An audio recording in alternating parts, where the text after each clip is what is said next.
and Kathy. I'll Something second about that motion, Mike. So I think Mike has a motion and I'll second it just to move. which Mike made the motion? I did not hear Mike it. Norton. Okay, thank you. Norton. Is there any discussion about the minutes from our November meeting? I have one discussion item, and that is, have we yet started broadcasting an invitation to the second half of these meetings, or what's the plan on that?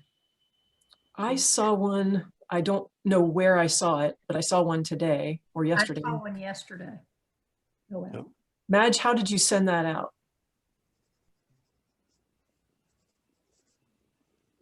Was that on the website to everybody? You're muted. Sorry, I was typing and muting. Okay. Right, you're trying to take notes. No, I have been sending the agenda to this group with the note of that the other thing starts at the deep dive starts at 3 o'clock. I have not been broadcasting because somebody did it last month in November. Put out a little ad like, It's Angela. and I don't know who that went to. I don't know who the who the addressees are. I got this email yesterday saying show up Okay. after the meeting. Yeah, it's been going out since last month. Right. Who does? I don't know who does that. That's not me. Angela does it. Okay, there you go. And that's actually going out to our whole mail Yes. chimp list. Oh, wonderful. Okay. Okay.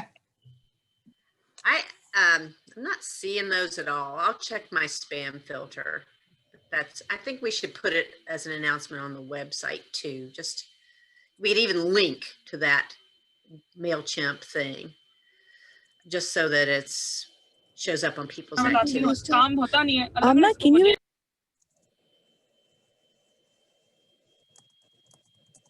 Welcome, Fatma.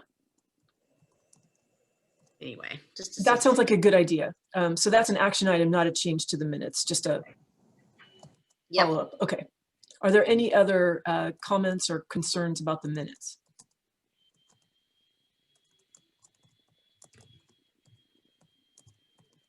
I think I was there. Should I add a P for the last month's? I'm pretty sure I was there and presented. You definitely were, because I remember your phone kept ringing and it was your son. Sorry. Are you okay if I added a P for me? being Absolutely. present?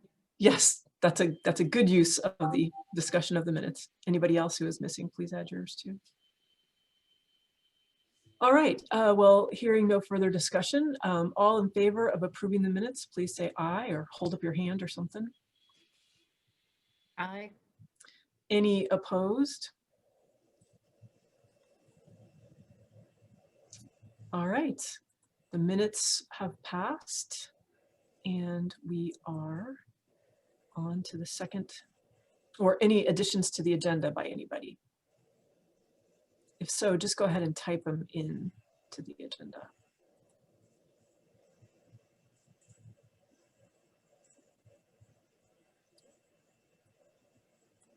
All right, so then we'll start with the updates from the leadership team retreat. Sure. There's a link in the agenda plan and meeting minutes for today. That is a link to the agenda for a leadership retreat that we held last week. And we discussed a lot of topics. And if you want to scroll down to the bottom, you'll see some action items that we are all taking. So essentially, we convened the group in order to think about where we are. We're at the halfway mark in our funding from NSF for our network. And we've experienced a lot of COVID-ness over the last nearly a year now. And we wanted to take a look at our plans, at our logic model, at our budgets and things like that to try to identify how best to move some things forward. And so, yeah, I'm looking down through here now. Julie, do you want to say a word or two? There's lots of links in here to different documents we created together. Yeah, I think we had a good discussion and we talked a little bit about places we're spending money and places we're not spending money according to the budget that we had. And then we talked a lot about roles of people in the network. and how those need to be more clearly defined. Yes. It's a good Something- discussion.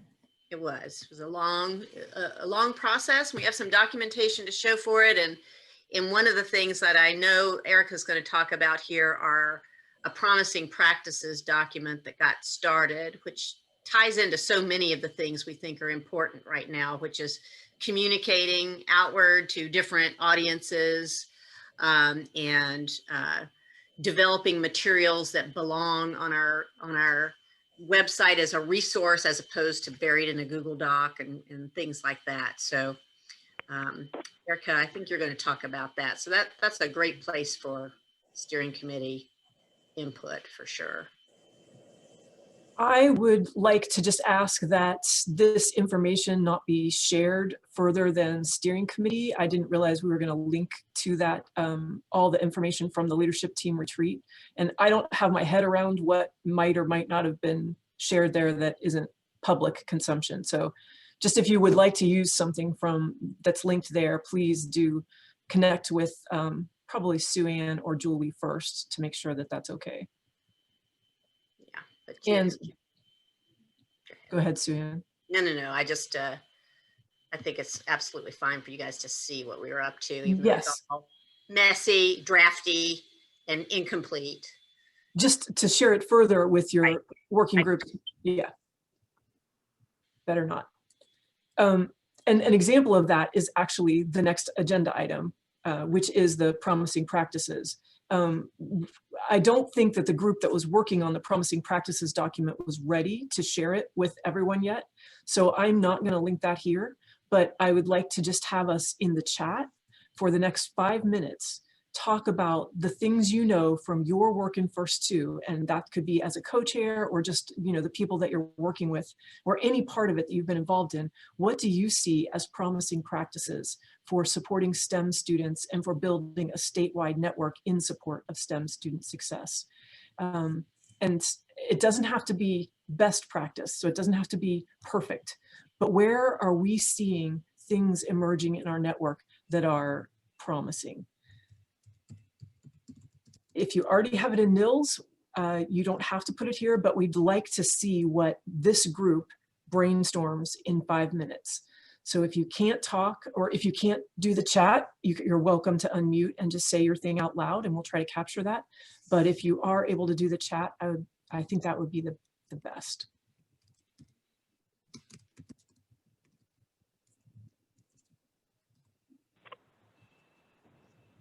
Erica, this is Sarah. Can you hear me? Yes. Oh, hi, everybody. I'm struggling with technology today, 6 ways from Sunday. And just wanted to add to what Erica was saying. I was one of the people in that working group, and, you know, through a lot of our looking at strengths and weaknesses and opportunities for the network, and we've talked a lot about this idea of best practices or promising practices, which everybody agrees is better terminology. And so with the end goal of taking the stuff that's promising practices that we're learning about, that we're honing in on, that we're ready to share with other people, with the goal that they can be shared on the website, so that our website and the First Two Network can become a resource for some sort of shovel-ready, this is, you know, what you should know from research. Here's some stuff that people have been doing, work that is showing great initial promise.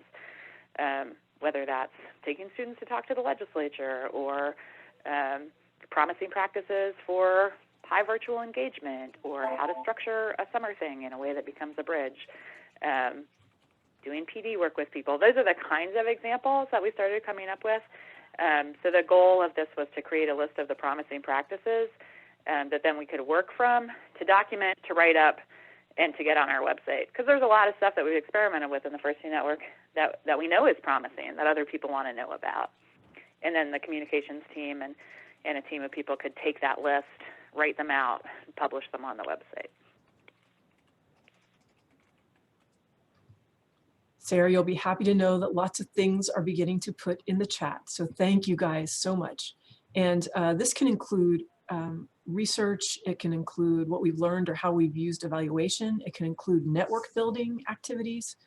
I know Deb has been doing some neat stuff, trying to get more people involved at Fairmont State as an administrator.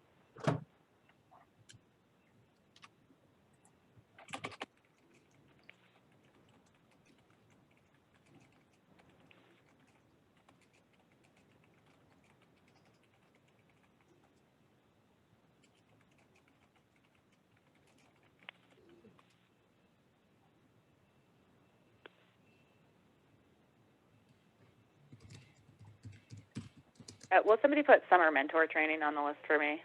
Not sure if that Sure. was already in the other brainstorm.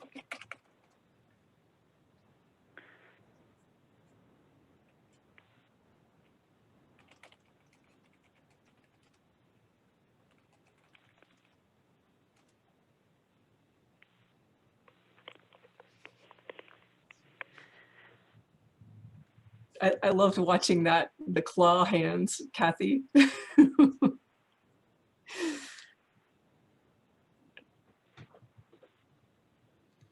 All right, I'm gonna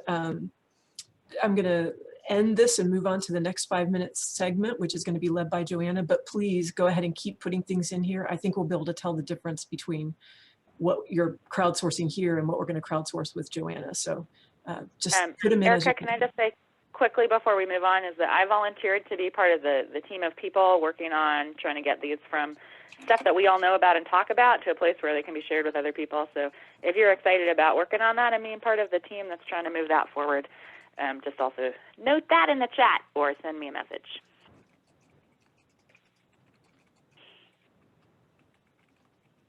Okay, Yeah. thanks, guys.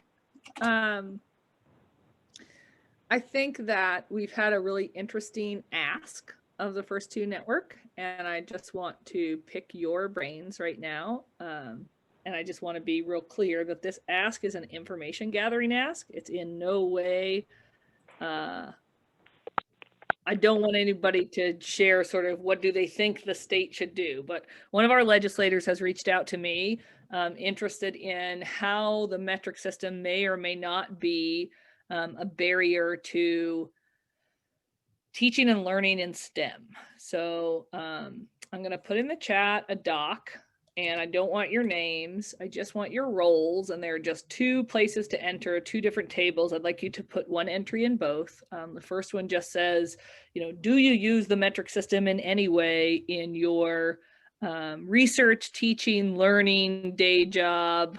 And then second would be, is I sort of say the metric system like a barrier, but I think what we're really trying to ask there is, do students not having as much proficiency as they could have, I'm watching how I say my words here, is that actually a barrier for you to do what you need to do well, or is it actually really not a barrier? So this is just a, from your perspective, information grab.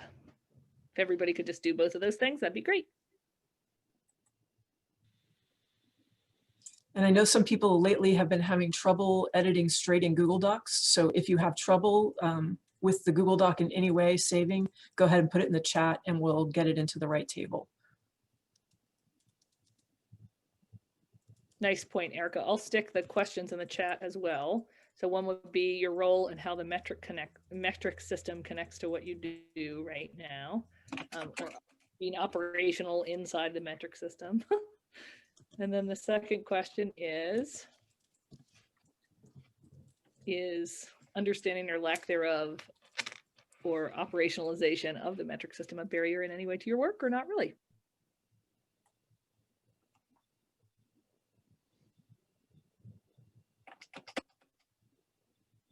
Yeah, I'm having a terrible time in this document. I don't know if anyone else is.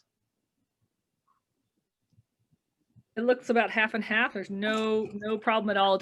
I'll just grab the chat later after Madge saves the recording. She can send to me the chat. So just in the chat, I won't include your names, but just your role, please, how you would define your role. And as you're doing this, in case you're comfy multitasking, this is a bit of an odd ask, but it's a really cool ask. It's neat that we have made a good enough relationship with legislators 3 years into this work that we might be asked such a question. That's a really cool position to be in. It's also one we need to be very sensitive with.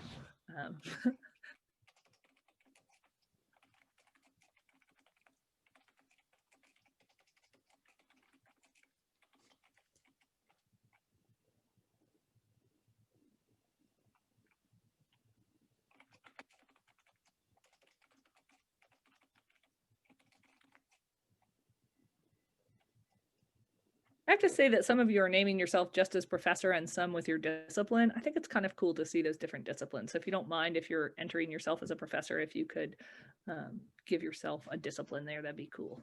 Thanks.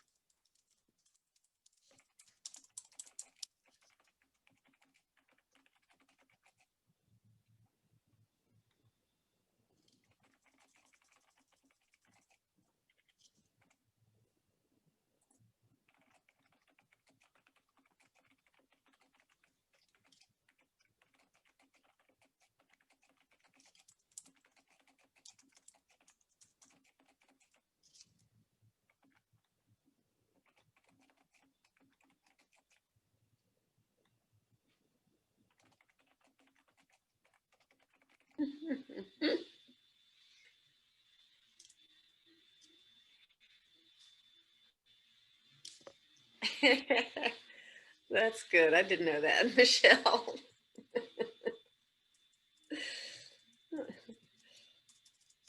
King had big feet.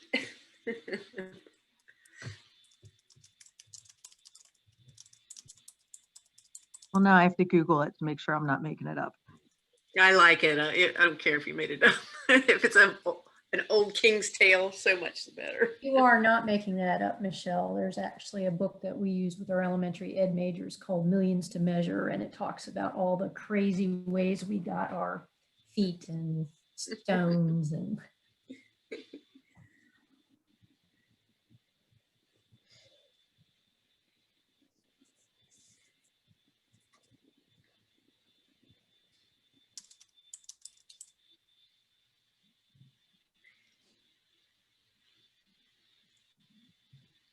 Hey, Debbie Shaver, I'm gonna head out to the West Virginia CAN meeting for a little while here. And somewhere down in the agenda, there's some talk about the January 8 workshop. I put some notes in. Would you take that from me? I will. Thank you. Is there anything else that you need to say before you leave, Sue Ann? No, and I'll be back. Okay, thank you. This is an organization that is trying to increase the completion of FAFSA and Promise right now. That's a thing. It's called the College Access Network. Mm-hmm. It's awesome. We need an MOU with them. I know. All right, Joanna, is it okay for us to move on to Jade's communication piece now? Perfect. That's all I needed. Thanks, guys. Thank you for making the connections that allow us to do this kind of thing. Okay, so one of the topics that arose from our leadership retreat was communication and how to do that more strategically. So we have come together, about 5 of us throughout the network, Madge, Fatma, Sean, Nima, and I think myself. I think that's all 5 of us, yeah. We are the strategic communications team. And so we met last week and talked about some of our key audiences that we want to target in this 3rd year. And we discussed best ways, so we think, to reach these audiences. So I just want to make you aware of that. I know in the past I had been kind of in your ear about the Got Something to Share form. If you got something to share, please share it. And I still feel that way. If you have something to share, I encourage you to find that link on the website and use it so that we can put it in our newsletter. We can share it via social media. We can put it on the website. So if you have something to share, please do it. But now we're in the process of sort of reaching out and extending our arms a little bit further to engage people, for example, like the legislature, our students, since student voice is central to what we do here in First Two. Few more audiences. Let me look at my notes here. Industry, Sean is doing that, undergraduate students, and high schools, because we want to recruit high schoolers more actively. Thank you, Sue Ann. So we are working behind the scenes to get this information spread throughout the network. And if you have any, let me pause and say, as I was getting the agenda together for that meeting with the strategic communications team, I could see other audiences being added to the document. it is just not reasonable for us to get all of them at once. And so we are being strategic about who we are targeting first, and we're prioritizing. So if you notice that we're not talking to an audience that you think we should be talking to, don't fret. They're on our minds. We're just trying to be a little bit strategic, a little more strategic in terms of who we connect with, how we're doing that, and the time frame in which we connect. So that's what I have to add. Any questions or comments on our communication piece? Did you guys, anyone see oh, go ahead, Joanna. Yeah, I just had two, and I'm sorry I haven't done my background. I didn't look at what you guys did yet, but just want to be mindful of, I think a real strength of this network is that we all have orbits in which we normally circulate. So we just got to make sure too that that we know which orbits each other circulates in, and know that we're armed with the message that the network wants to send. So sometimes I'm in rooms for other reasons, and people can ask about First Two because they know I have a hat here. So that's just a good example. And I also would just really like to offer that. I'm going to loop to this at the end of the meeting, but I love to say it twice. Hometown Ambassador didn't work at all. High schools right now are chaos with communication. There's nothing more important to our network, in my opinion, than recruiting the right students who actually intend to be STEM majors. So I don't think there's anything more important than high school teachers and high school seniors in our communication plan in the next 2 months. I think it's just absolutely critical. So I just wanted to put that out there and say, I think it should be the job of every single working group to figure out how they could do something with that right now. Thanks. I love that. Thank you, Joanna. Yeah, it's important for all of us to be strategic in terms of reaching out to our audiences. And if that's high schools right now, high school teachers, high school students, then let's get them. Thank you for that.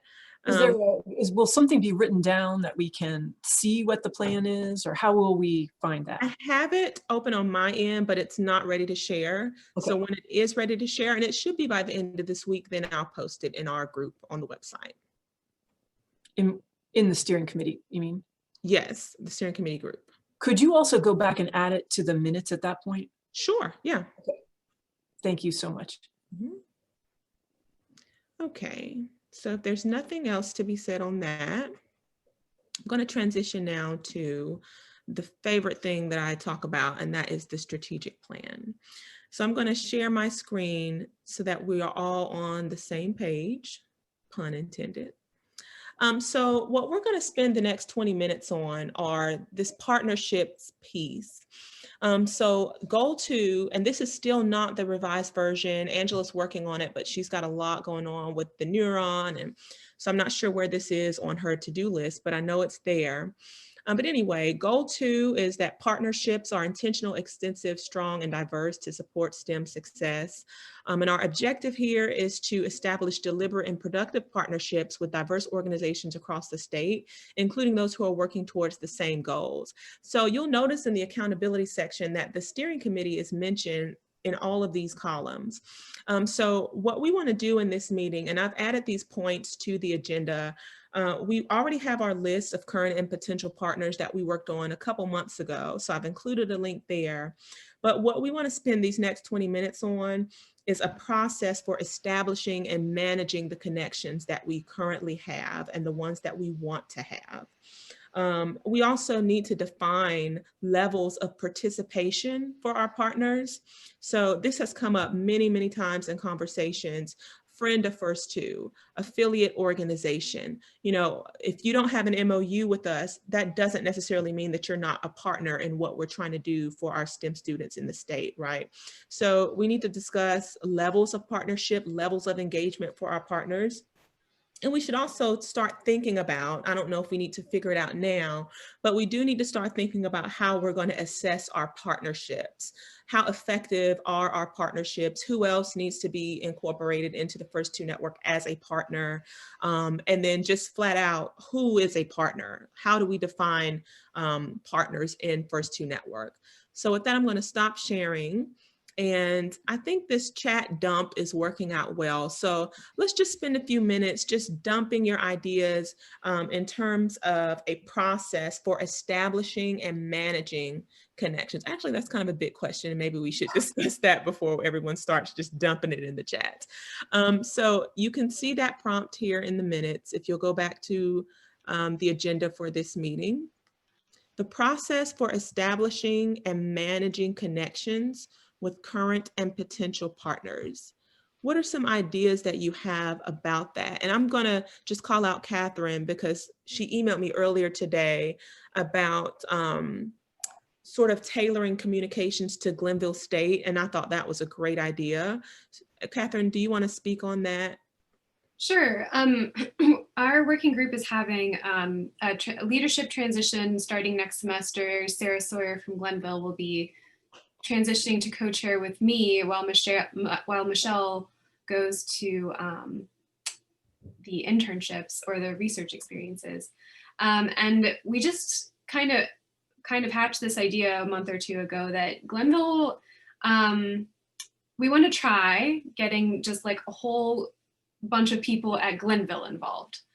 Our sort of prior strategy was like just, you know, saying, hey, please share with your colleagues to everyone in our working group. And that hasn't really worked in generating more group members. And so we're kind of trying this as a PDSA to see if Glenville feels, you know, if we really focus on like one place at a time, kind of the different impact of that. So we, in mid-January, we're working with Sarah Sawyer to try to get like a session just for Glenville, where she's going to invite the provost and vice provost and all her colleagues, and just really make it at a time that's convenient for all of them there, and see what kind of interest we can have from that. So I really love the idea of bringing these high-level administrators to the table and sort of targeting our communication to them. And I really like the idea of tackling it just one piece at a time, because in a perfect world, you know, there are 18 of us here. So ideally 18 businesses would be drawn in just by the strength of our relationships outside of the network. But I don't think that's the most effective way to build and foster relationships and new partners.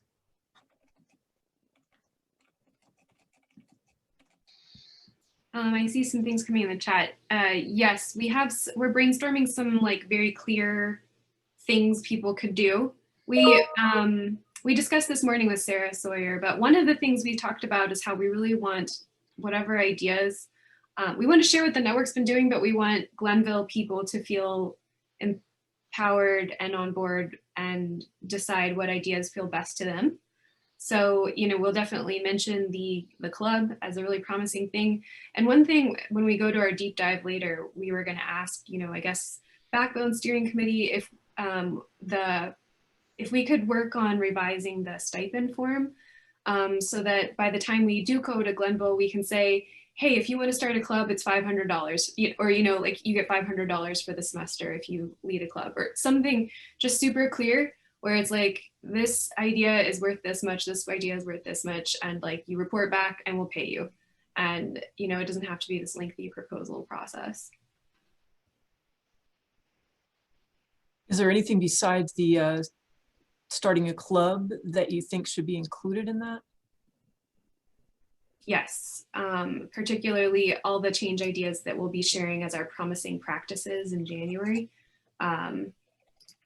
We can talk about that now. We can talk about that in our deep dive. Okay. I can share some meeting minutes from our past meetings, whatever is easiest for all of you. Thanks. My brain is trying to translate what Catherine is saying to Jade's question. So like part of the process is focusing on building a cadre at each individual, like some individual institutional attention, I think is part of the process that we can support. I just put in the notes, and tell me if this summarizes what you said, Catherine and Debbie. Process for, oh, wait, where'd it go? Okay, I don't know what happened to what I wrote.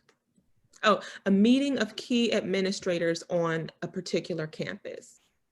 So the key administrators will all meet and we will discuss a rolling out or what First Two would look like on their campus. Does that summarize what you said, Catherine?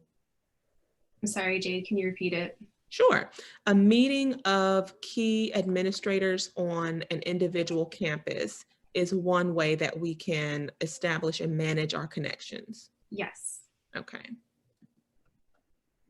Could we make sure that Jade or Julie gets invited to that? Just because I think they'll want to be listening for how can the backbone be a support to this? Yes, we invited Jade Okay. already, and of course, anyone else is welcome. Julie, you are too. Great. We don't know the date and time yet, so Sarah is working on that based on what Glenville people need. It's either February 13th or 14th, or sorry, January 13th or 14th, 3 to 5 p.m., one of those days. Video test. I'm sorry, go ahead. To me, as a general process, it seems like having someone who is targeting each partnership is a good idea. And so either an entity like the Faculty Student Engagement Working Group, or co-chairs, or two people who just decide to do something. It just seems like that putting a direct name on something is a good idea. So assigning people to places. To partnerships, yes. Because it might not just be schools. It could be institutions that someone like Sue-Ann and the CAN network, or. It's probably best to be a little bit more systematic than kind of, you know, hey, I think we'll just take this school. Mm-hmm. Maybe like liaison to such and such organization. Mm-hmm. Like for SPOT, I'm like WB's SPOT liaison, right? And like Deb, Kathy Readiness is Fairmont SPOT liaison.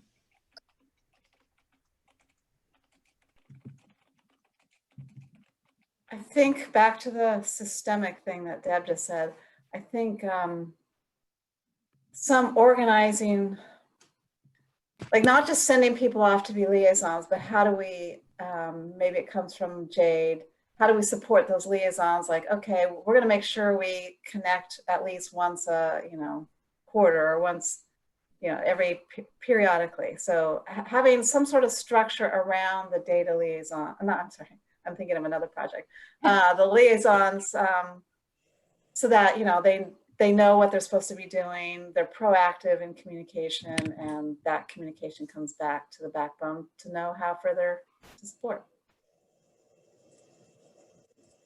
I think having a priority for the partnerships too, so that we think strategically as a network.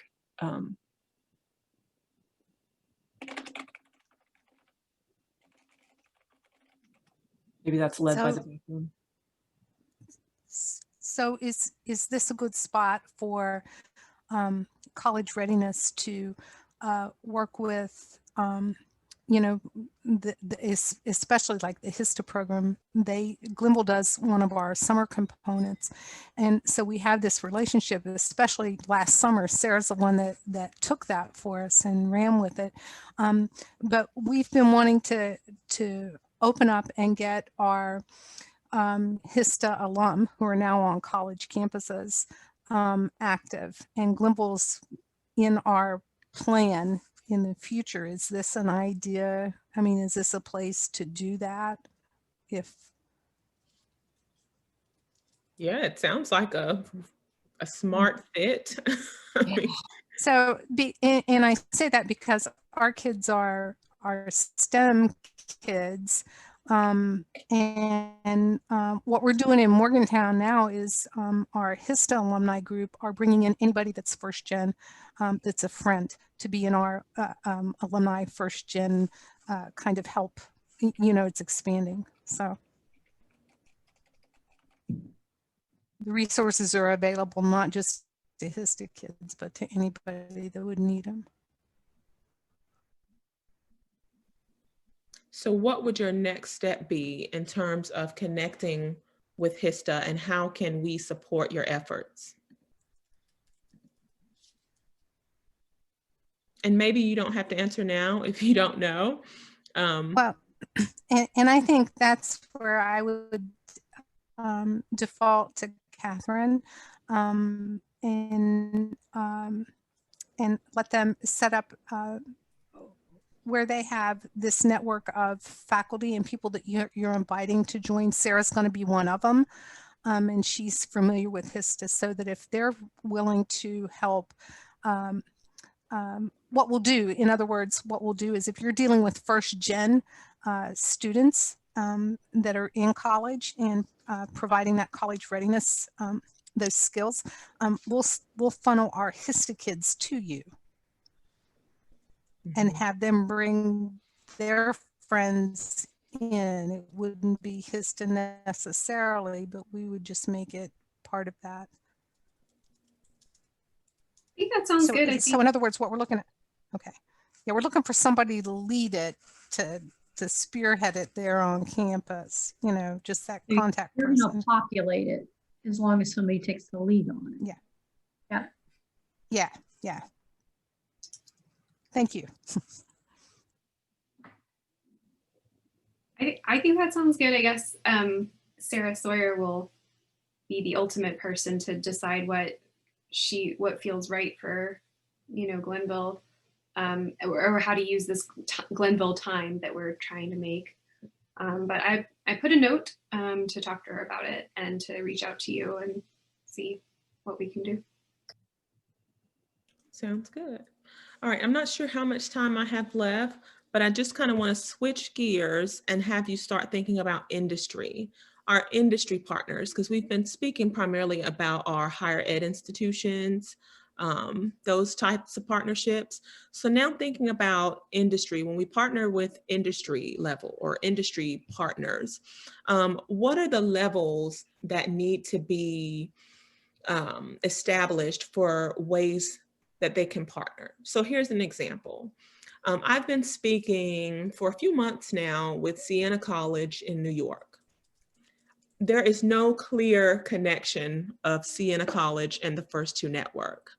However, they want to be a friend of the First Two Network. So they bring some students every summer to West Virginia to sort of study life in Appalachia, to expose their students to the culture here and opportunities to assist here in West Virginia. So previously they had been to Fairmont State University. More recently, they had visited Alderson Broaddus and spent the night there on their campus. Of course, with COVID, that got shut down. So now they're planning for next summer, 2021, to do sort of a virtual connection among their students with our students. So there's really no clear-cut connection here. It's just they want to sort of be involved in what we're doing because it would help their students and it would just give us more exposure as First Two Network. So I brought this up with the Backbone team, and more recently, Joanna's become included in those conversations. But there's really no name for them. They're not necessarily a partner because we don't have anything written down in how we're going to help each other.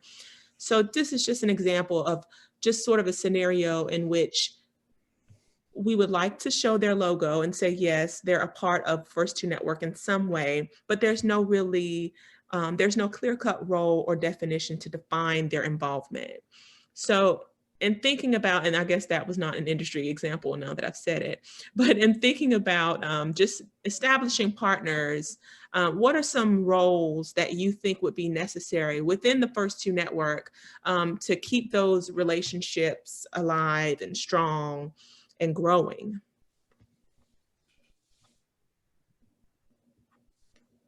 Jade, I was included, so I saw the longer description of them, but I struggle to understand how our partnership with them benefits our students. And I don't feel like we're in a position where I think we have to do less programming better and not more. I'm concerned about our depth versus width ratio right now. And I don't think our students are in a good position to be studied, and I don't think we should offer them up to be that. So I have some great hesitation about this particular partnership, and I do think a partnership should be directly offering our students something right now or eventually. And in this case, I don't, maybe I'm just not imagining it right, but I can't understand what that would be. Okay. I will echo that. That's why I've just been trying to mull it over in my brain because part of me wants to be helpful to everything, but also like anytime that people are coming to Appalachia to study us, it puts up all the red flags to me. You know, we have run into real big problems with that at IROX. And so I think it's really interesting. And I would love to get Sarah involved in that conversation a little bit too, if it goes any further. It might align a little closer with IROX, and oh, sure. B, she has a lot of learning on the pitfalls of that whole thing to add to, as does Joanna, but so does Sarah there. All right, so any ideas on roles? Like industry. How do you identify Toyota? They gave you a grant. You applied and they gave you a grant. So what bucket do you put them in? I would call them a sponsor because they are contributing to something that we needed money for, which is a conference. So they're not partnering, they're sponsoring. That's what I think. Any thoughts around that? I mean, that's a role for involvement, to be a sponsor. I like the idea of having having friends. We do that. I mean, on the planetarium website, we just list some organizations that we're quote unquote friends with, like SPOT and the Pulsar Search Collaboratory. We just list them. I mean, I think Joanna, your colleagues at FlameNet, that could be another friend. We've like had them at our group meetings and we've learned from them, and we just have open lines of communication, but no like formal working projects. Thank you for bringing that up, Catherine. I forget to bring up that, and I think that's a really interesting. That is almost what do you want to call it? Parallel work. I mean, that's NSF funded. Really thinking about the role of failure, particularly for institutions that are mindful of disadvantaged background students. So if other people are doing similar work that could help us do our work better, I don't know what you call that, but that sure seems like well, that's the same thing as, Erica, the organization we sent students to this summer. I'm having brain issues today. Oh, Global Minded. Global Minded feels like the same as FlameNet. That feels like the same thing. They're people that are doing, at least have a Venn diagram overlap in our work. So Global Minded is thinking about all first gen students. FlameNet is thinking about how do you teach, STEM courses, being mindful of the particular needs of learners. So yeah, I don't know what you call that. So that's maybe important. That's how we could define a friend, someone who does sort of parallel work. They could be friends of First Two Network. Is that what you're thinking? I think so, yeah. Someone that like we are informed by them, they're informed by us, but we're not like working on projects together. There's no transfer of money. Okay.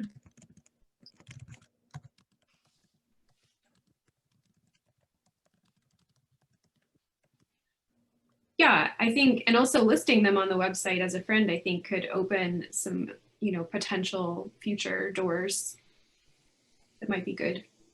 They could help us advertise. Yeah, like Michelle said, and we could help them advertise. So like you would have like sponsors, partners, friends.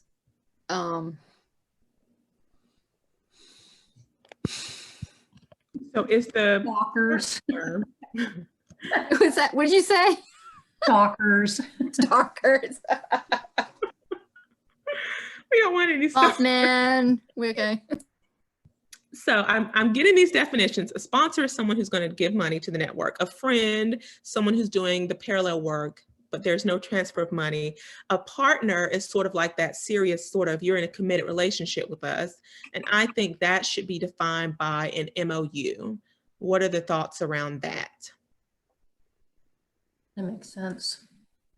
We've had a number of groups that have helped us in the chemistry department here that we've never done an MOU with, just because they didn't want to deal with upper level administrations on both sides. So, I mean, if you want to formalize it, that's great, but I wouldn't push it and seem demanding of getting a signature on a piece of paper to make that an official thing, just because you don't want to burn, or you don't want to seem too aggressive. So what was that term you used, Erica? Affiliate? That kind of sounds like what Mike is talking about.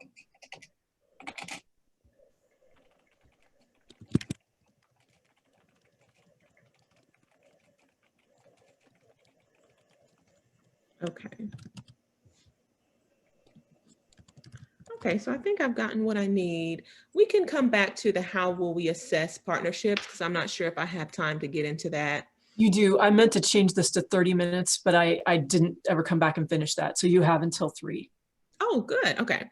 So how will we assess our partnerships? So the steering committee is charged in the strategic plan for assessing the efficacy of the partnerships that we have within the network. And so I suppose now that would expand to not only be our partners, but it would also include our sponsors, friends, and affiliates. I'm so glad we have this language now, side note. So how can we, what are some points that we should discuss, or what are some metrics that we should consider when thinking about how effective our partnerships or our relationships, our friends are? Are students actually taking advantage of opportunities with them? That's good. That's really good. Is one group, you know, implementing strategies that they learned from another group? Like, I feel like we've done that a little bit with, huh? Oh, I was just excited. I said, I love that. That's a wonderful metric. Influence is a wonderful metric. Could you say it one more time? I think I said if one group is like adopting practices that they learned from another group.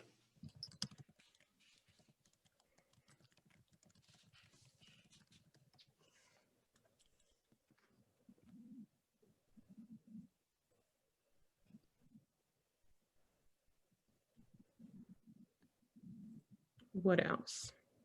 You could also assess, is this a one-way, almost like is it a parasitism kind of thing, or commensalism? Are they truly sharing back and forth, or is this a one-way relationship? Is it a mutually beneficial relationship? Yeah. How do you know of ways to actually assess that, Deb? No, I was just thinking about that. It's just, maybe it's not so much an assessment, but a characteristic of the partnership. You're characterizing how that works. Hey guys, it seems like that could be an organizational question variant on Margie's network thing that could be really cool. Rather than people, I love that drop down of like, do you, I forget what her words are, and I just did the darn thing, but do you collaborate? Do you, I don't remember. That's not helpful, but it could be if someone can translate. I see Caitlin has just joined. And I was thinking, I mean, maybe some of the assessment of partners could be done by the evaluators, or maybe it's already part of the evaluators' assessment, like interviews, etc. That's good. Not to put Caitlin on the spot, but Caitlin? Yeah. Hi, Caitlin. Welcome. I clearly have come to the wrong meeting. I got to go. I'll catch you later. So let me give you the background. We're talking about ways to assess the efficacy of our partners. And so now we have expanded partners, or not really, we've included sponsors, friends, and affiliates in addition to a partner. Could somebody include the link to the minutes in the chat?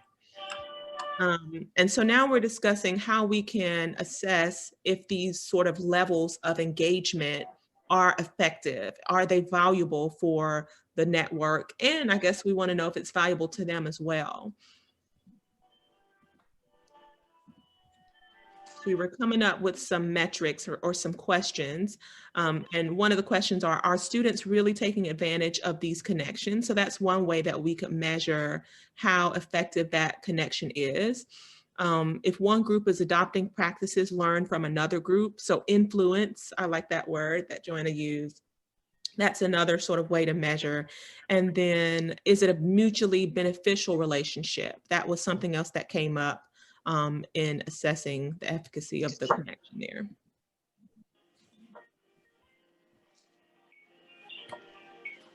Hey, Oscar, buddy, I think you need to put yourself on mute. I'm so excited to see you here, and we'd love to have student voice, but maybe not your background music.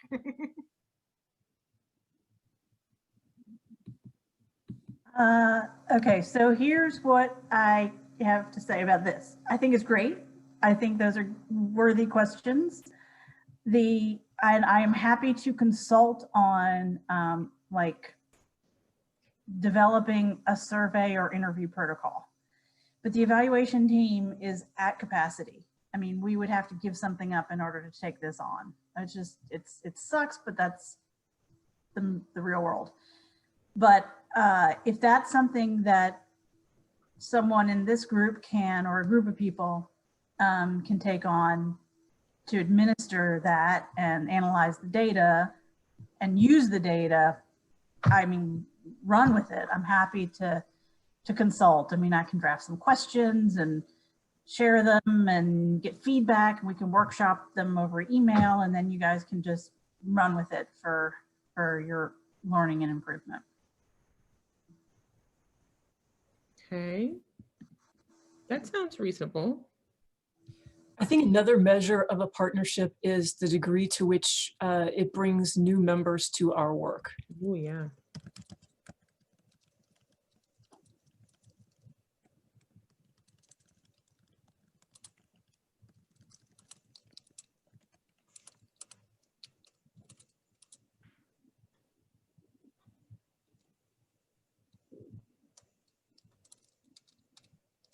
That's really good. Any other ideas? You guys may have said this, but I'll say it my way. It's in my head. Do the missions align? Like when you look at their mission statements and their vision statements, do they align with ours?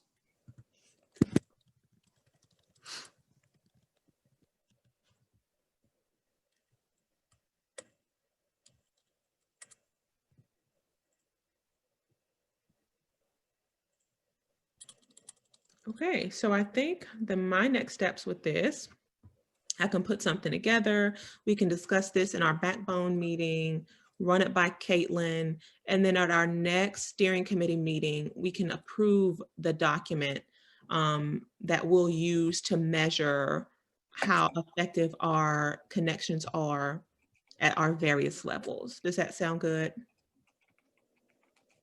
Okay. All right, well, I'm done with 2 minutes to spare. Way to go. All right, and so our next piece is about important upcoming initiatives. And so Joanna, I think yours is first. I kind of just lost where I am on the agenda. Oh, the open network with student leaders. Yes. Yeah, so as you may or may not recall, one kind of major student feedback piece, both in person and then also in their evaluation, was the frustration with the idea that we would put students in all working groups, wherein the work they were interested in didn't necessarily align with the time they had available. Sometimes they felt like they didn't know what to do.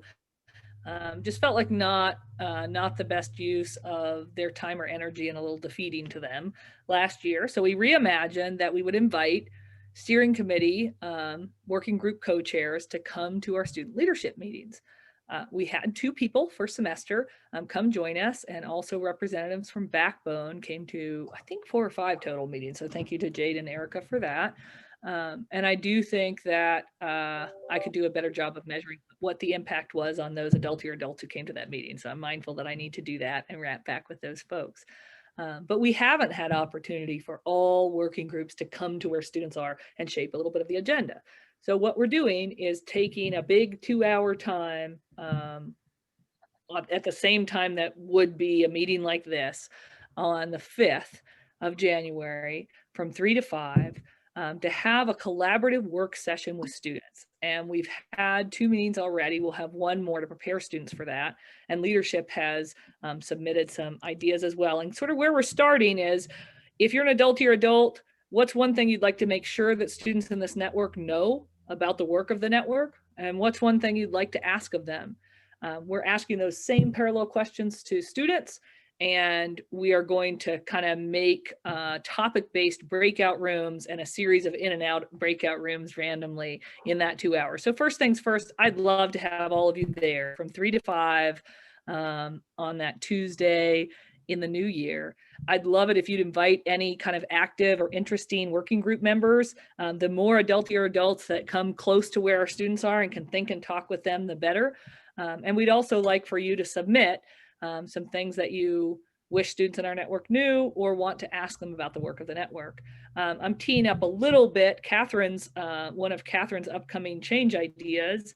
And I have been working with both Catherine and Michelle on some different ideas that might use student voice in more central ways without having all the stressful downsides of more meetings or setting up structures that just don't work for students. So I would love to have you each fill out the form that's in the chat box. If you're on leadership team and don't have anything else to offer after last week's meeting, totally fine. You can leave it be. I already have your input. And just really, really hope that we'll have a well-attended meeting next Tuesday from 3 to 5. So if anybody has questions for me, that's awesome. And otherwise, yeah, I just want to collect a little bit of your thoughts. Can people see what other people have already put in? Is there a way to see the respond to? Sure. So I think on steering committee, I shared with you the things that students submitted. So if you're on the website, I'm sure you're all on the website. And if you look at our discussion board, you could see that there. And I will go ahead and link. Oh, I'm slow. I got to navigate. I'll link it in here. Okay. I just have to navigate. Where in the world? Okay. These were questions from leadership. So these are things that other adultier adults who are at that leadership retreat added in. The first are questions. And I sort of categorized those. So you guys entered those in breakout rooms. And then here's the thing that leadership wanted students to know. And here we go. So if you're just curious about those are both in the chat, but please don't prioritize reading those over submitting your own just gut instinct of what you'd like to share or know from your positionality in this network. That would be great. I thought there's the things that they wonder, by the way, if you check out the website, it really on point, and some of them so simple yet so surprising. So things like folks want to know, what is a backbone? What is HEPC? What do people do? And I think, geez, we've worked a lot in the last year to define those things, right? But what cool questions to open some really great conversation between us, you know? What happens after we submit our input on all these surveys? And it was cool to have Josiah in that meeting and sort of say, well, I made a podcast to tell you. So that was sort of fun. Anyhow, what a cool young man he is. He's fired up after our meeting yesterday. So I'll tell you a little more about that later, but that's all I had. I'm just collecting info right now unless people have questions. All right, thank you so much. So I'd like you guys all to continue filling that form out. And meanwhile, we're gonna go on to Sue-Ann and or Debbie. I think Sue-Ann is back for the Promising Practices workshop. Can I just ask Joanna a quick clarifying question? So that's gonna be the first Tuesday in January, right? Yeah. 2021. And will you be sending out an invitation with the link and all that so we can, and will you be sending it to the steering committee or to everybody? So I apologize. I don't mean to toss this to you, but I thought Sue-Ann was doing that. Looks like, but I can do as well. I would appreciate your Sue-Ann or Backbone's help with that. So I put it on the events calendar. Okay, cool. Which is what you requested, that I put it on the events calendar. But an invitation hasn't gone out, you know, like a message. Okay. And we can, if you'd like that to happen. Yeah, sure. So I'll just send an email, it sounds like, to Sue-Ann, Jade, Madge. And if you guys can make it look lovely, that'd be great. Looks like right now it's on the wrong day on the events calendar. So we might want to move that back to the Tuesday. That'd be great. Is it? Thanks, guys. So the Zoom meeting will need to be changed too? I just was looking because I I know that I was struggling to find it, and then I just saw it right now, and it's on the 6th, and it needs to be on the 5th. From 3 to 5. I'll go to. Okay. Okay. Thanks, guys.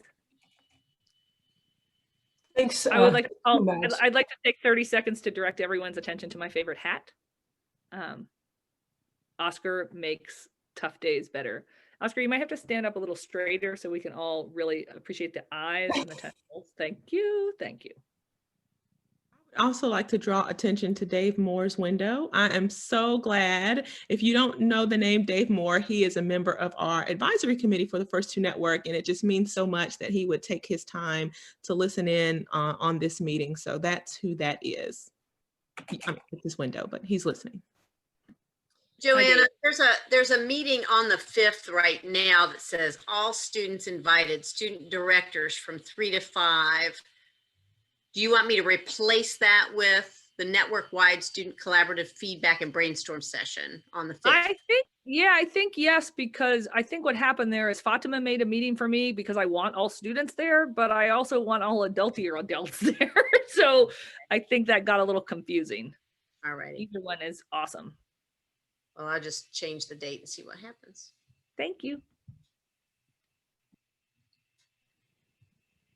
But somebody's going to make sure that we have only one Zoom link for everyone to use and that it gets pushed out to the rest of the network. That's great. And that actually tees us up to the next item, which is going to have similar issues that we want to get lots of people invited to something.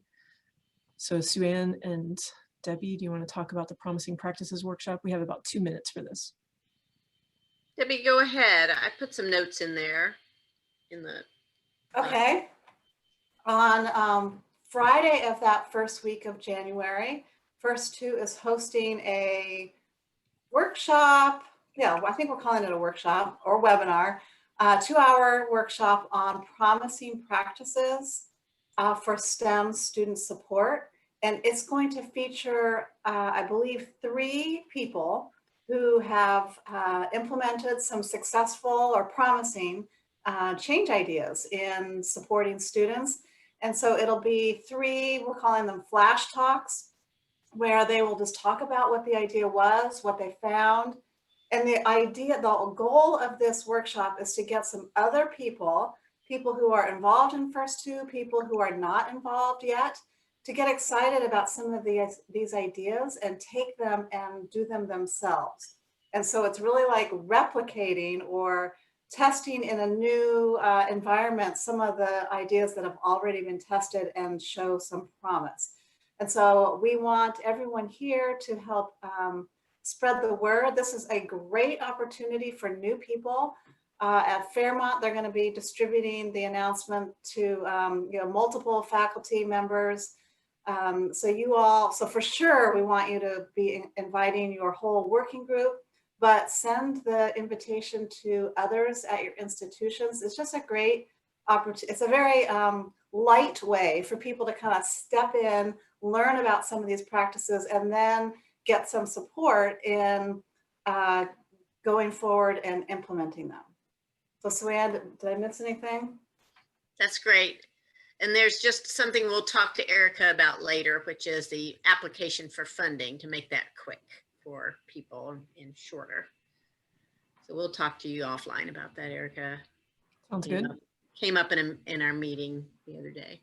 I just put, or I am in the process of putting a comment with the thing that I sent to my dean in case people want to steal it and send it to their deans, or, slightly edit it instead of having to write from scratch a blurb.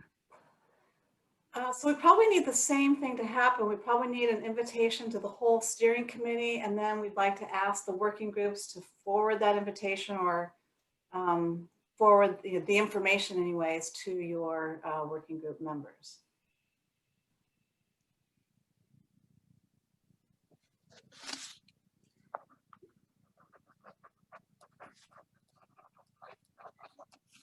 Ed and I will work on that while we're working on the other invitation. We'll send them out separately. So I see that you say pre-approved. So Yeah. We'll just skip the student approval on those.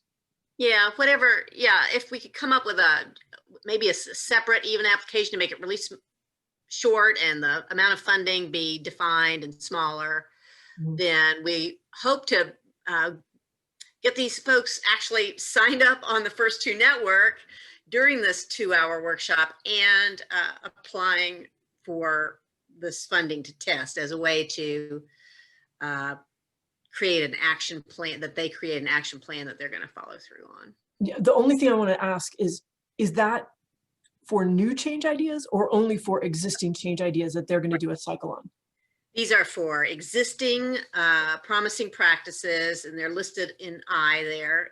Okay. And so that they're not developing them out themselves, really. They're taking something done and doing it for themselves. So that number is open to interpretation there. It's just was an idea.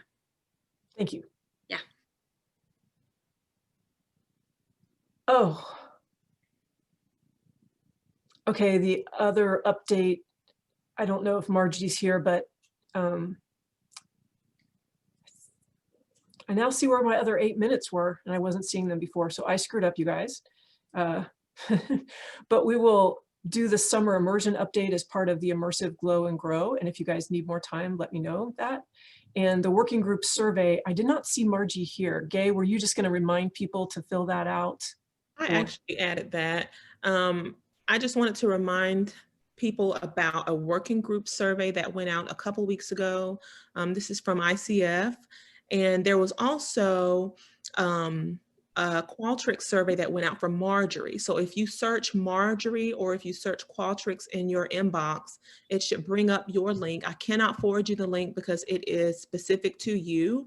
So please look through your inbox, find those links and take those surveys because it helps us make the network better and it forms how our connections are growing. I don't know if you guys remember this super cool graphic that Gay showed about the social network analysis. And it was this big circle with all these red dots. It was really, really neat.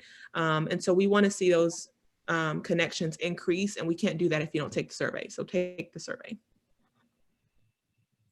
All right.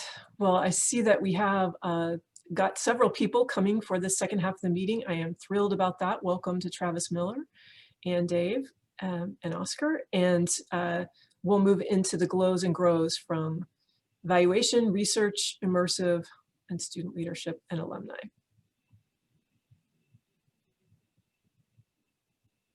These are 2 minutes-ish.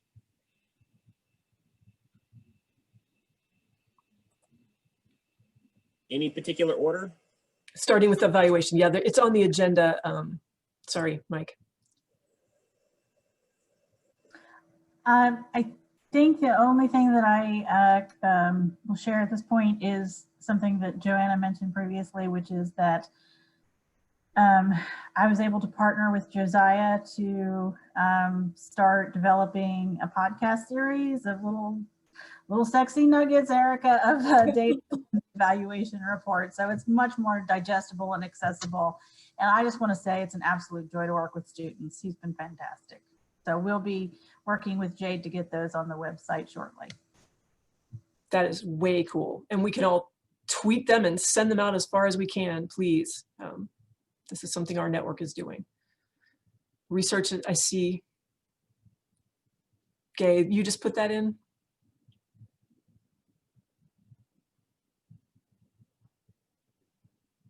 Sorry, I realize I'm muted. Is it my turn? Yes. I mean, Caitlin, I don't want to tread on.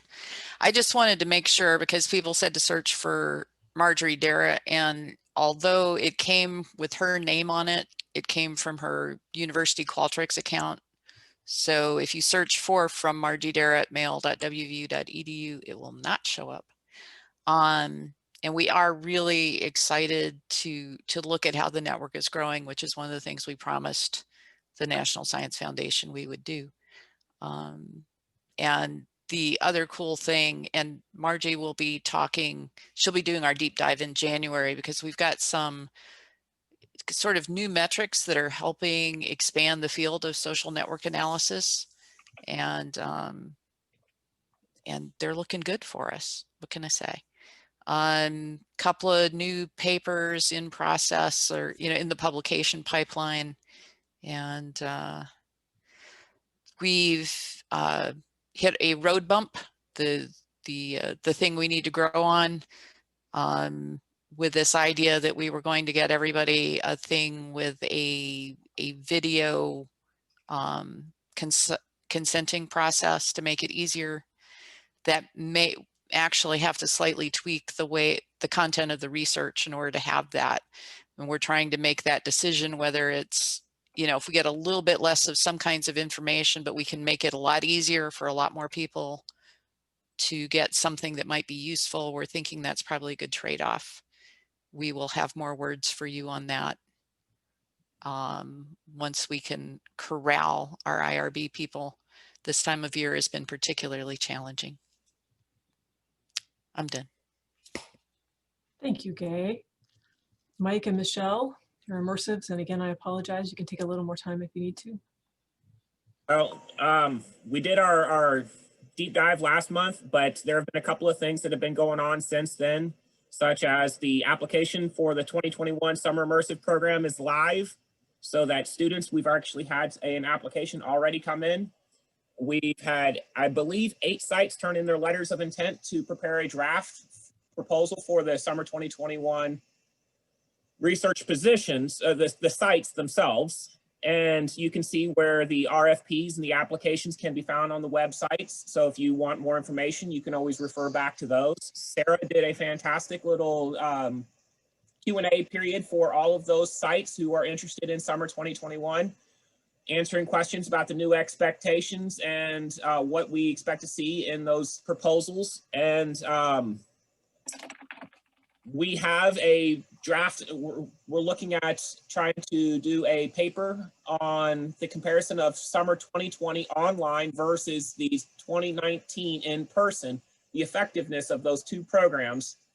And we've got some data that some faculty members are reviewing and trying to figure out, okay, what's the best way to approach that? The osteopathic school has a proposal, a presentation next month. So, I mean, word is getting out of what's going on within the program. And then what's really nice to see is this year we've had a significantly more students participate in the academic year immersion program than what happened last year. And this is just what First Two has been paying for. When we consider in the other sources of income, other sources of funding that these students have applied for and received, it's even more astronomical how much the First Two network students, how they're getting engaged in activities on their campuses. Michelle, did I miss anything? Do you want to add anything? I would just say that, like for WU, some of those students, they're not all doing research. Some of them are in the embedded student project. And so we're starting to think about other ways of getting students involved with the network other than just research. Research is a great way to get involved, but like the embedded student project, and we might have another project coming on in the spring too, involved with STEM asset mapping, working on that with Erica. So it's really impressive. Thank you, guys. Student leadership. Yeah, thanks. So we're just sharing some grows and glows here. And I think for Glow, it's been a really depressing semester to be trying to orient a student leadership network. Been a lot of failure, and so rare, and want to celebrate a moment when something felt really good. And we had a meeting yesterday, our first meeting to prep for this collaborative session that we'll be doing in January. And just had some real fresh energy for the first time, both in suggestions and appreciations, and also in, some gentle pushback and some suggestions. But it felt really fresh. It felt like new voices had entered, and we had decent participation of 20-some students, which doesn't feel great when we want 100, but it's so much better than 3 or 4 at a time, which is where we have been operating all fall. And just some really insightful comments from students about the experience of trying to think about First Two as a commitment versus an opportunity. So that was just really interesting, and I hope that provides a tease to to get you guys all to that meeting on the 6th. We did elect 3 social media directors. No one ran against each other. There are 5 folks who wanted to be network level leadership. 3 wanted to serve as social media directors. One is a tech lead, one is an administrative lead. And on the flip side of that, on our grows, no interest from any student in co-chairing. They all feel like they're really at capacity with organization, and no one wants to do more of that. We also have a grow in that our structure for Hometown Ambassadors, which worked pretty darn well last year and had really lovely metrics. And finally, those PDSAs are in NILS. Thank you for Samantha there. Yeah, so those have rolled. That didn't work at all. There was not a single student who was able to secure a high school teacher and a time to present virtually, which was a little bit of a shock to me because I know a lot of high schools are operating virtually. So I thought it wouldn't be a big deal. Turns out people couldn't even get teachers to return their messages. And I understand the other side of that as well, operating at half of my time in schools and seeing just how chaotic and really hard that work is right now. So that's a bit of a bummer. We're trying to rapidly reimagine Hometown Ambassadors so our students can still earn that stipend. And so they can still test out a change idea of reaching students in high school. And they've got some kind of radical ideas. I'm grateful for already Sue Ann and Sean saying they'll help us, but essentially what they're gonna do is make one Hometown Ambassador presentation that has components from 2 campus clubs. And references all 6 clubs, but there are only 2 clubs where students really wanted to engage in that. And that will kind of give the arc of what's first 2, what do we do in these campus clubs, why should you join, who are we looking for, and how do you apply? And so that's really what that's going to address. And we're going to try to push that out in every way possible. And we'll definitely need the help, particularly of college readiness. Back, we know that HEPC as a grand organization has some different ways to connect with seniors and guidance counselors, and we want to use every means possible to sort of share that and have a little survey at the end for interested students to let us know that they want to be contacted. So that's really where we are right now. I think on our grows, we have a lot of asks for something like a syllabus by semester for first 2, which right now feels totally impossible because these opportunities are emergent. So I'm just kind of balancing all those things and really grateful for productive conversation. Look forward to more of it. Can you tell me when? On the 6th from 3 to 5. I hope to see you all there. Wait, is it Thanks. the 6th or the 5th? Oh, look at me doing a Sue Ann. Sorry. Sue Ann, you trained me so well. I'm just kidding. It is the 5th. It is the 5th. It is Tuesday. It is the time of this meeting. The very first Tuesday of the new year. What a lovely time to be listening to our first 2 network students. And I do hope I see you all there. Everyone is welcome and wanted. You can be there with something to say, something to ask, or just to listen. But we're hoping it's a really powerful moment when we can all connect. Thank you. Thank you, Joanna. And I think that was the big question from the chat. Next is the alumni. Tyler, I saw that you were here.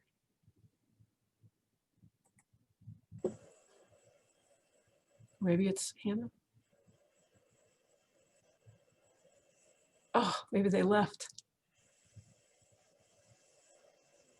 Okay, we will save time for the end of the meeting in case they can make it back. So now it is time for the deep dives by the 2 working groups this week. And faculty student engagement, you're up first. You have about 15 minutes. If you can do it in a little bit less, that would be great. Yes, just working on sharing my screen right now. Okay, so we've got these slides here. They're, I don't think I'll go into like presentation mode per se. And Michelle, feel free to jump in. Actually, Michelle, why don't you start? Because these first 3 are specifically about Embedded Student Project. Sure. I think we've talked about the Embedded Student Project before, so I think most people have details. We have students who are in math and chemistry courses, and they're reporting out weekly anonymously about their courses and how their learning is going and things that they think the instructor could improve or that they like what the instructor is doing, and then those reports get sent to the instructors anonymously. So the instructors do not know who's reporting. So just to summarize, we did have 9 first 2 WU students enrolled in the embedded student project. 1 student did withdraw from WU for the semester. So over the course of the semester, we had about 8 consistently reporting. They were reporting on about 6 math sections, all the way up to Calculus 1, and on 5 different chemistry sections, I shouldn't say courses, all the way up to Organic 1. So over the whole semester, we had 130 individual reports that were submitted and that were sent to 9 to 10 different instructors. One of the instructors was a coordinator of math a coordinator of the math sections, and she distributed them to her section instructors. So it could have been more than 10 instructors. Next. And I did meet with the students halfway through the semester to ask them how things were going and to see if there were any changes. One student said that the student observed changes that the instructor had made based upon the information that that student had put in the embedded report. Another student kind of looked at, they also journal about how many hours they spent studying, how many hours they spent going to class. One student indicated that she had gotten a lower quiz score, and then she looked back at how many hours she reported, and she was like, whoa, I didn't study as much as I should have perhaps, so I'm going to increase my studying going into the next quiz, and she did better. And then I also asked the instructors for feedback, and this is some of the feedback after about the first month. We do have an instructor survey that's going to be going out probably in the next week after my P&T report is done. But that report or that instructor survey will go out where we're asking, you know, about their general, how they feel in general about the embedded student reports and if they'd made any changes. If so, what were they? And we also sent the instructors reports like, here's how many total hours your students reported spending on your class. And this is the average number of hours per week. So that was kind of cool. I'm also going to send those reports out to the students. I haven't gotten to those yet. And then next, Catherine. Next slide. Oh, there we go. And sorry, yes. For the embedded student project, we're looking at expanding it at WVU. We started initially with just math and chemistry courses as our priority, but we realized that not all students are in math and or chemistry course. So we are going to allow students to expand it to STEM courses, but with math and chemistry classes as the first priority if they are in them. We're talking with Marshall to expand it to Marshall with the goal of having a liaison at Marshall, who I think is going to be Mike Norton. Mike Norton would be the liaison, and it's kind of nice because I don't think Mike is teaching those freshman, sophomore level classes. So Mike would be the liaison, and he's looking at bringing others into that. We've already had a meeting with Marshall, and then we're thinking about having a meeting with other schools. I've already developed a PowerPoint, sent it to Joanna for some of her feedback, and our goal was to kind of record a presentation, then send it to schools, and then have maybe an individualized question and answer session to see if they are interested in something like this. And initially I'll be helping a lot with the expansion, but eventually it could be something that a school could take over on their own. All right, great. So there's some good stuff in the chat, Michelle, if you want to work on addressing that as well. And I'll just kind of keep moving along, and then we can kind of open for questions in a bit more. So the other thing that I've started in collaboration with Joanna and student leadership is this sort of asynchronous faculty-student conversation. There were 2 Google Forms that I sent to students and faculty. I'll actually just put those here and in the chat. And so please share those with faculty and students at your institution or people you know. We've gotten, the faculty form was shared very widely at WVU, and we got over 40 responses already, and I just set this up the other day. I'll just show you some of the faculty responses so far. They're really fascinating, and so the plan is to kind of get these conversation starters going then to share them with the other party and have everyone respond to comments that they'd like to respond to, and maybe iterate back and forth a few times to kind of have this dialogue going that's anonymous. We just know it's faculty and students, but I know so many students are struggling right now, but I also know so many faculty are struggling right now. And so the point of this is to really just like build empathy and understanding, and maybe we could share it on the First Two blog and kind of keep it for our understanding of the sort of structural barriers that everyone is facing right now. So, you know, I just kind of put some of these, so we've got embedded student and our glows. I also wanted to just say, you know, the WVU Honors College is posting our virtual conversation from the spring, and the Provost office is sharing it on their website. I think they're even going to do a press release about it next week, because that was supported by one of their grant initiatives, and they're kind of trying to close out the year and say like, look what we supported this year. And so they're kind of like bringing it back to light again, even though it happened a while ago now. But it will be posted to YouTube, and so maybe we want to do something to kind of coordinate and share with that. We've mentioned a few times in this meeting that the funding application is long, hard to find. There's a mismatch with the sort of lengthiness of the application and our message that PDSA should be quick and easy. I think this is going to merit further discussion after that, but we just wanted to make sure we bring it back. We also have some promising practices, and we've mentioned this before, that these are just some ideas of things you might put on the form for, let's just pay this amount for this practice, ready to go. Make it super simple. And if we could have these ready by our January meetings, by our January work days, that would be, I think that would go a long way to having a clear onboarding strategy for any new person who comes, which I think it will be a really great recruiting time for lots of us. I don't know if the steering committee meetings in the spring we're going to stay on Tuesday afternoons, but me and Sarah Sawyer can't make them on Tuesday afternoons or really Thursday afternoons. So just wanted to bring that up if this meeting time was going to stay. We've already mentioned how we're doing special outreach for Glenville. Sarah Sawyer is bringing this new resource to highlight diversity in our STEM courses, so we're excited to start some PDSAs around that. And we have a good plan for our sort of promising practices flash talk for January, and we've already identified 3 strategies we would focus on and reached out to people in our working group to help lead these 3 different strategies.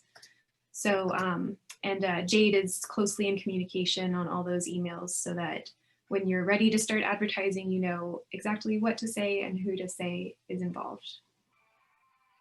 So I think that's it for us. I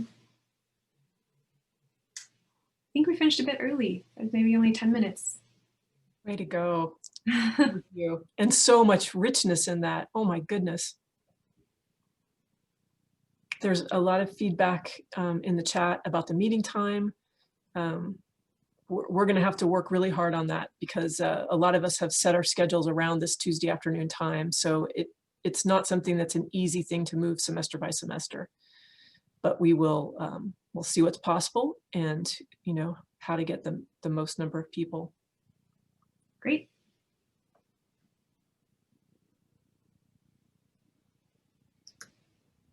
Michelle, do you want to talk a little bit about the embedded students in smaller schools? And Joanna, you said you'd seen that work and it was a different thing for high schools, because that certainly is the rest of us, everybody else in the state.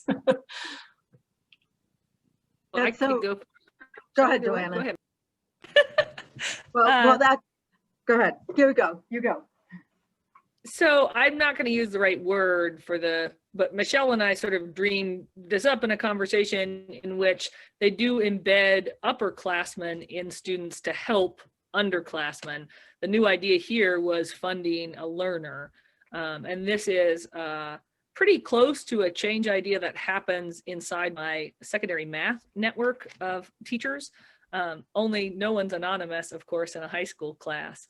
So we don't do that for research, we do that for improvement. And no one's under the impression that it's anonymous. It's encouraging a conversation about teaching and learning and efficacy in a very connected and identified way. So it's a pretty different thing to say this is part of what it means to teach and learn, to have these quick feedback loops, and to constantly be conversing about what did I prepare, what does my time away from my teacher look like, and what does my time with my teacher look like. So from my perspective, it would not be the same thing as what Michelle's doing right now, which I think is really compelling. And I think we need to put the weight of this network behind her to reach as many people to do what she's doing in the way that she's doing it. I think it's novel, it's interesting. I could go on and on about how she set this up in a way that enables just this work to really get ingrained in the work that we do on the daily in a way that might really structurally make a difference for lots and lots of kids. So I don't want to mess at all with what she's talking about. I do think another group of people at some point, and perhaps next year would be a right goal to sort of think about that, unless one of you wanted to just try in your own classroom, just as an experiment right now, what would it look like to try those feedback loops, to have that be part of what you do. But that's a very different thing than what we're talking about with Michelle, where we are funding certain students to do this who have kind of that first gen status. Well, and Joanna, I have seen. I think if you would be willing to, attend our promising practices session on, whatever date that is, January 8th, and do that breakout room with Michelle. She's in that breakout, she like that promising practice. She's the only person we've kind of like allocated to that. And it sounds like you have a lot of experience to add and perspective and like sort of a pivot. So whenever we do go into the breakout room for that, it'd be great if you could go into that breakout room with Michelle. Yes, please. If that feels good to Michelle, I would totally do that. I want to make sure we don't do anything that undermines the integrity of her idea. Okay. Join me. I don't want to be talking to myself in there. And I was going to say that's one reason we've reached out to Marshall, is because Marshall is the next largest school at WVU, right? And so, I mean, it's working at it's working at WVU. Now I'd like to reach out, to Marshall, and Mike seems pretty positive about it. And I think the thing about Marshall is the first two students were asking about it. They wanted it at Marshall. So that was the impetus of taking it to Marshall next. And there's other ways you could think about doing it. Like at a small college, you could think about offering it to every single student in a class. I don't know how you could pay them, but maybe you could do something like extra credit. I don't know. Those are the things that kind of came to my mind, was like making it more like, because I'd actually like to have 5 students per class instead of just 1. So more students is better. And then the other thing I would say is there's value to the undergraduate just doing it. So we see the value to the instructor, but there's also value to the undergraduate student who's doing the journaling, and then at the end is receiving kind of this Excel spreadsheet that tells them how many total hours they spent, and how does that relate to the grade that they got. Because I forgot to mention, there is a pre and post survey that the students are filling out. They filled out the pre-survey. Now they're gonna, in a couple days, once they get their grades, we're gonna ask them to fill out the post survey. And there's some self-reflection, metacognition on that Joanna had some input into as well. So I think there's value in just having the students do it, even if the instructor never sees it. But it's really more valuable too if the instructor sees it and can make these weekly changes, modifications. I would really love to make sure that we think ahead about how to do it at smaller schools, because I think I would be interested in this, and I bet you several faculty, we already do some stuff like this, and so formalizing it and maybe getting the students paid through First Two would be amazing. And we want to have something ready to go for people who are at smaller places where I don't think the anonymous part will work. Sarah Sawyer also mentioned the desire and need to have some opportunities, clear opportunities for students. Like she feels like that could be a really great buy-in for the Glenville faculty and personnel, is if they feel like they can involve students and pay their students to do this work too. So I think that's another thing to have really clear before our January session, of like, what are the opportunities for faculty, and how can you get your students money right now? Yes, that's great. All right, I better move us on. Sorry, I got too lost in this that I wasn't running very well, to the other group. Okay, let me do a quick screen share. Why am I not? There it is. Okay, so we're going to kind of quickly move through these first few slides. I just thought that it might be a good idea to take a look at what we all know from the last couple meetings that we had worked through and planned some WVSTA sessions. And what we were doing was targeting not a full PDSA training, but just getting the teachers engaged in change ideas.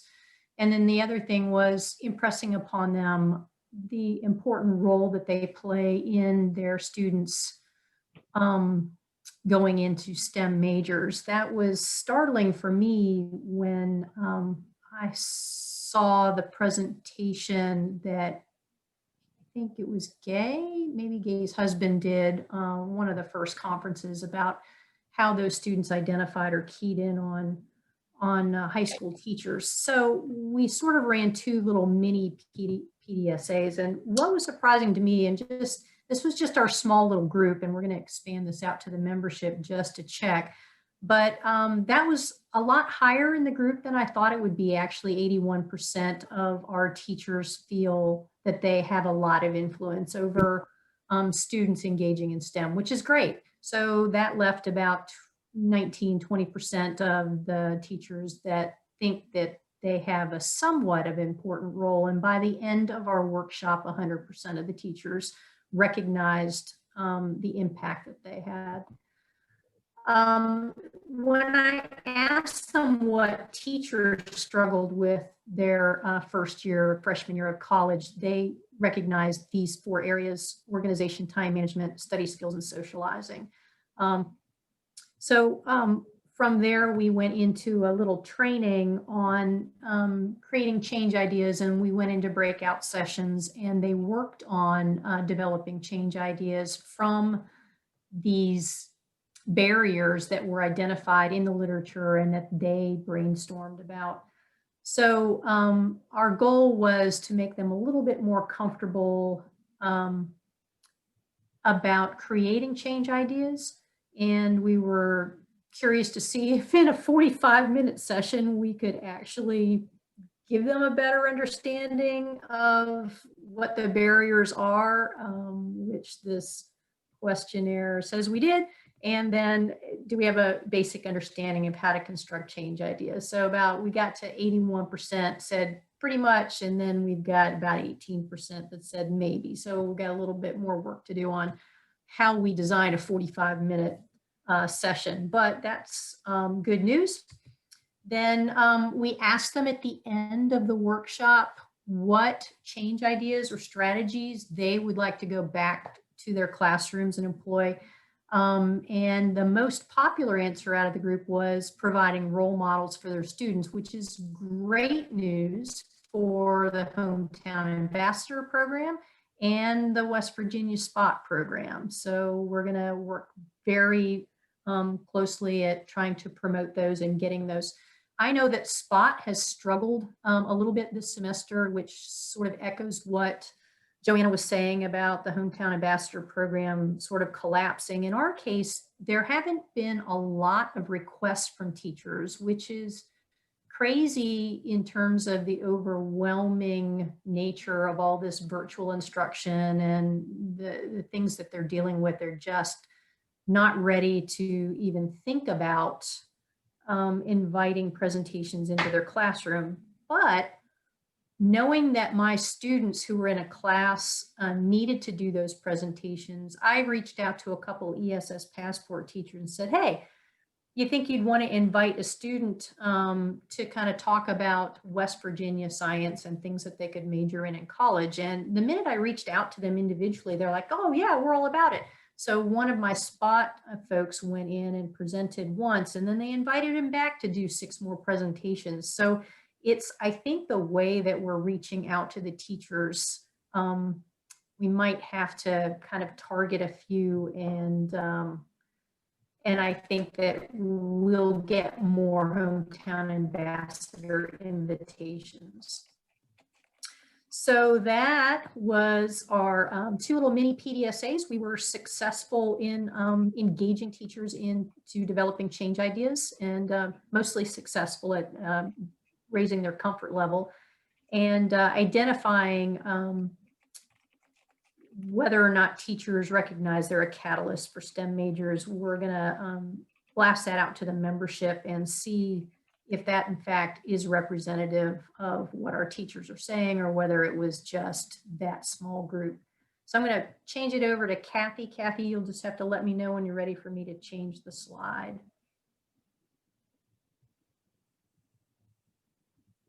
Kathy has to unmute first.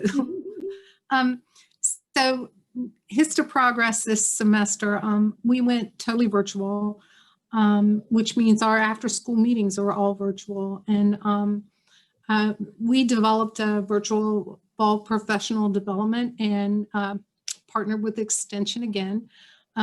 We developed and distributed curriculum, and we've never done that before. We've always had objectives and activities that had to be completed as far as developing a research project, but it's been up to the teachers and led by the students. Because of the nature of what we're doing this year, we developed a curriculum and a scaffolding for this curriculum in the hierarchy of learning of the skills that we wanted the kids to have. And we purchased all the supplies for hands-on science that our kids are completing at home, and for this developmental conceptual framework, and got it out into the kids. 800 of them. So our teachers have been working, doing this, and we're finishing up those lessons now. But one of the things we're doing this year, because we had to change what we're doing, we figured we're going to measure this and see if there's, if having this consistent dosage affects the outcomes of kids completing their HISTA projects, and which they will, but or staying in and compared to previous years, just see if there's any change, because we've done this. And so all our meetings are on Zoom. What else we've done is we've submitted to the Brady Foundation a grant, and that's to study the impact of COVID and learning. And we went ahead and started with a control group. Well, we're going to use a control schools and HISTA schools, and that's what the Brady Foundation grant for, to see what those impacts are. It's telling me my internet connection is unstable. I'm unstable too. The college alumni, our group, what we did, what our HISTA college alumni group did was, it's HISTA First Gen in college at WVU. And this year we reached out and had the kids invite anybody that was First Gen to join. And they meet monthly, which is really, really cool. We have attending those meetings, of course, they've been virtual, about 35 kids on average. And it's really, really neat. The older kids are help serve as peer mentors to the younger kids, younger as in first year. So next slide. Okay. We're planning a virtual spring science symposium, and we're going to borrow very heavily from Michelle's symposium format that they did. It was just wonderful, and we'll be in touch with you more about that before too long. And that'll be in the second and third Saturdays in May this year. We got to reconnect with Allie Jenny and Alice Morgan for the Adventure School and Science Adventure School. And we want to do a camp next fall for our freshmen for Raleigh, McDowell, Logan, and Mingo counties. specifically targeting McDowell, Logan, and Mingo counties, because those are the areas where parents are very hesitant to send their kids to a summer camp on a different campus. So we were hoping to capture those kids and get them to the Bechtel Center. And so that's really exciting. We saw that we got the IRB for the COVID survey. And so we're piloting that survey right now with the HISTA students this semester. And we found some really interesting things. Was one of the things where it's given us real-time information so we can reach out to kids that are really struggling with connectivity, or even being able to get to hotspots. So that's been very helpful for us. Also, we're finding that a lot of the kids don't mind virtual so much. They're getting used to it. But of course, everybody wants to be back in school. We've sent out RFPs to the colleges seeking partners for our virtual summer camp this year. And for an on-campus experience, we know that's not going to happen. But we're planning on a virtual summer camp again this summer, like we did last summer. And so Glenville, Sarah Sawyer helped us last year. She was fabulous, did great things. We partner with Potomac State, West Virginia State University, Marshall, and I think even West Virginia Tech this year may put in a proposal. And then we're working as a partner with the University of Northern Illinois on an NSF grant for ASIL, resubmitting that. Let's see, and drumroll, and HISTA's collaborated with the University of Texas, their high school initiative research program. And that's kind of neat. They have they're much more in depth in what they're doing with their program, but it's a great opportunity for us to share ideas and to give us, the HISTA program, more ideas to build from and how to reach first generation kids and spread even though they're not in HISTA, how to spread some of this joy of HISTA out to other kids that aren't in HISTA through teachers.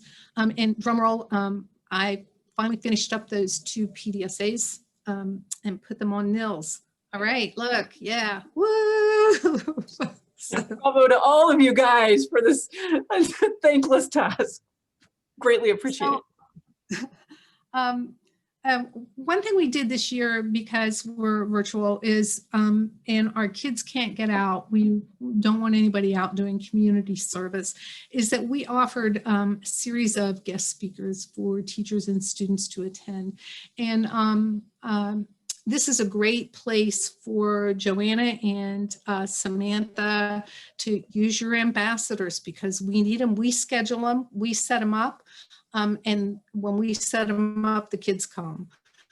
For instance, some of the things we did was we had card speakers. Those are community and rural rotation students. And their topics were like, we had a med student who's from Doddridge County, who is first gen and was so wonderful, that helped with that first one.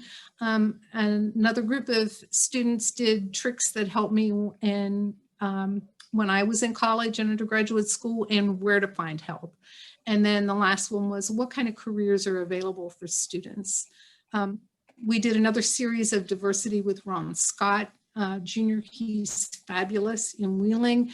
And he did 2 activities with us, Learning to Be Better, which were lessons on race relations and a guide to diversity amongst the majority. And he is so powerful. Then we had Embry, and you can see I have 2 after that. That means that they offered them twice a week, each topic twice a week. And with Embry, they did a workshop on opportunities for research experiences when you get on college campuses, and how that helps when you're pursuing your career in higher ed. And then the last one we did, which we all needed, which was understanding mental health. And that was addressing the stressors that we're all dealing with COVID, the change, life, school. Those were just those this semester. They were either on depending upon the week, it was either on Monday and Wednesday or a Tuesday and Thursday. So the kids would come and we had on the average over 50 people, sometimes as many as 98 kids would tune into these. So it was great. Next slide. So I think we're out of time, but we are pushing forward on more development of PDSAs involving guidance counselors, and then we need to replicate what we just did at WVCTM. So yeah, that's where we're moving. So that's it for us. Let's stop my screen share. There we go.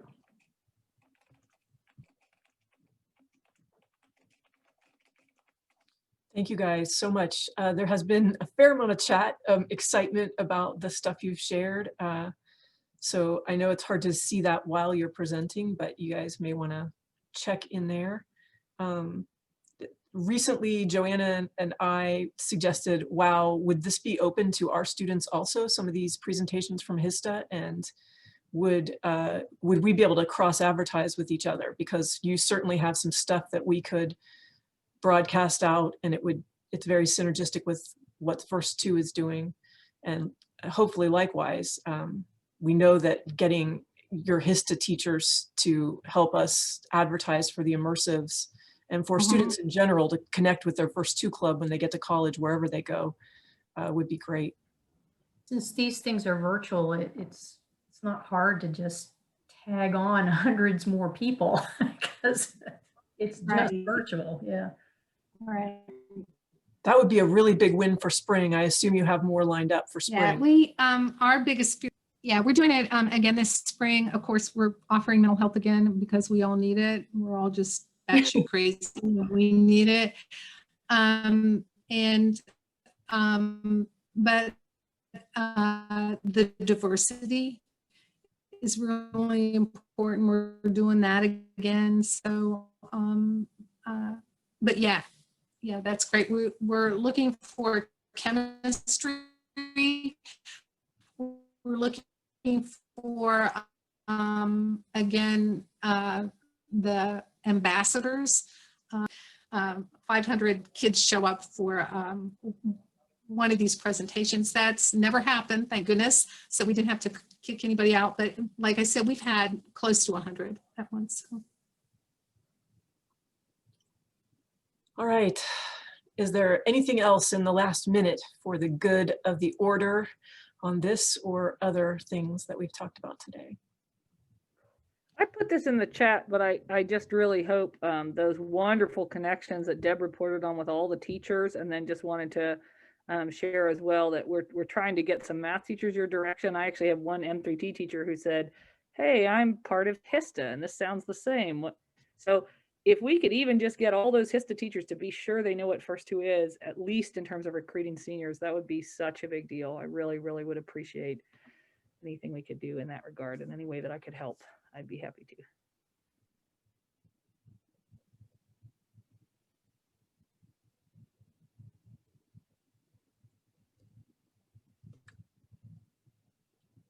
All right. Well, thank you all enormously. It is so wonderful to see your faces. And I wish you all happy holidays. Jade, anything else you want to add? I have nothing. Is there a move to adjourn? May I ask if Oscar enjoyed his first full steering committee before we adjourn? I think he got the last one. He came for the last one? Okay. My apologies then. It's the second. Old news. You can throw it in the chat if you want, Oscar. And then I'll make the motion to adjourn. And Travis, we're so glad you joined us too. It was really neat to see your picture.